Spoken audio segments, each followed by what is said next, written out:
राधे राधे दोस्तों। देखिए, आज इस वीडियो के माध्यम से हम जानेंगे कबीर दास जी के पुत्र कमाल की कहानी के बारे में। तो दोस्तों, आप सब जानते ही हैं कि संत कबीर 15वीं शताब्दी के महान समाज सुधारक और निर्गुण भक्ति मार्ग के प्रवर्तक माने जाते हैं। वे ना तो हिंदू थे और ना ही मुसलमान थे। उनके शब्दों में केवल प्रेम था, केवल सत्य था। उनका जीवन जितना रहस्यमय था उतना ही अद्भुत भी उनके परिवार की कथा है। तो आइए उन्हीं के परिवार के एक सदस्य जिनके पुत्र का नाम था कमाल, उनके बारे में हम चर्चा करें। तो देखिए दोस्तों, कबीर और उनकी पत्नी लोई एक सादा जीवन जीते थे। कबीर जीवन को सत्य और भक्ति और सेवा के मार्ग पर ले जाने वाले थे, लेकिन वे गृहस्थ भी थे। एक दिन जब संत कबीर साधना में लीन थे, तभी एक कन्या संत लोई के पास में आई और एक नवजात शिशु उन्हें सौंप गई। वह बोली, मुझे इसके पालन पोषण की शक्ति नहीं है, आप इसे अपना लीजिए। लोई चौंकी। कबीर को बताया लोई ने। लोई कबीर की पत्नी थी। तो कबीर बोले, जो आता है वह अपनी नियत लेकर आता है, इसका नाम कमाल होगा। यह इस युग की परीक्षा है। कमाल का जो बचपन से ही ऐसा था कि उसके दिमाग माथे पर बहुत तेज था। कबीर ने उसे लोई में उपनिषद कथा में वेद और खेल में भक्ति आदि मार्ग उन्होंने उसके लिए सिखाए थे। कमाल ने छोटी ही उम्र में आत्मा और माया और परमेश्वर जीव के रहस्यों को समझना शुरू कर दिया था।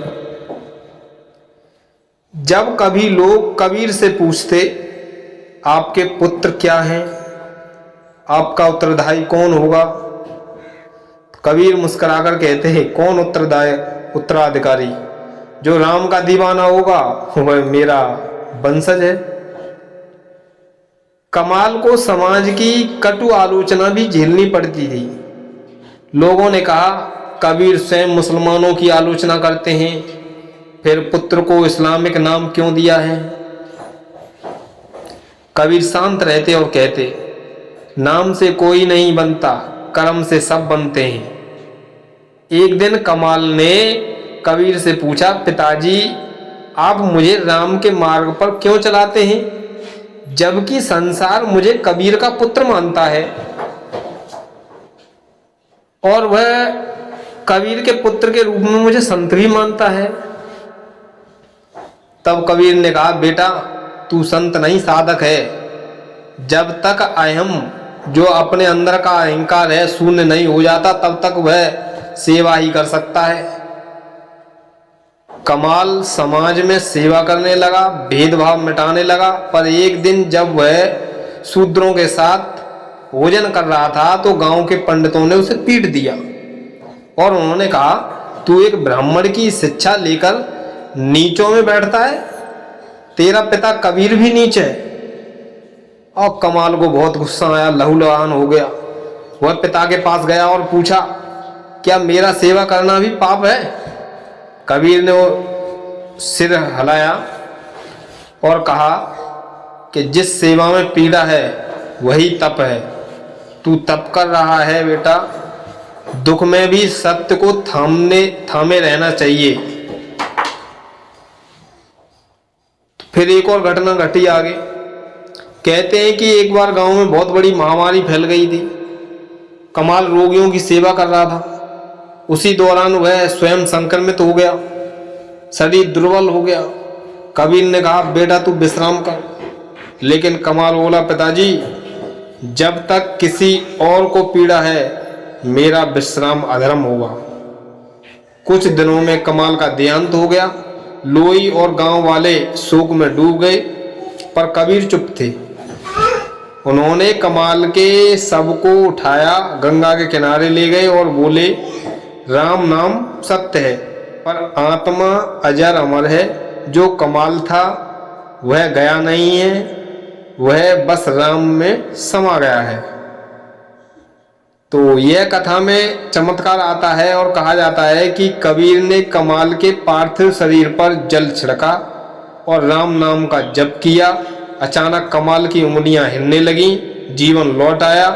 गांव वालों ने यह देखा और वहां के लोग दंग रह गए। यह चमत्कार है, यह कबीर की सिद्धि है। कबीर ने कहा, यह ना मेरी शक्ति है ना चमत्कार है, यह केवल राम नाम की महिमा है। कबीर और कमाल की विदाई के बारे में और भी कुछ कहा। समय बीतता गया, कबीर बहुत वृद्ध हो गए।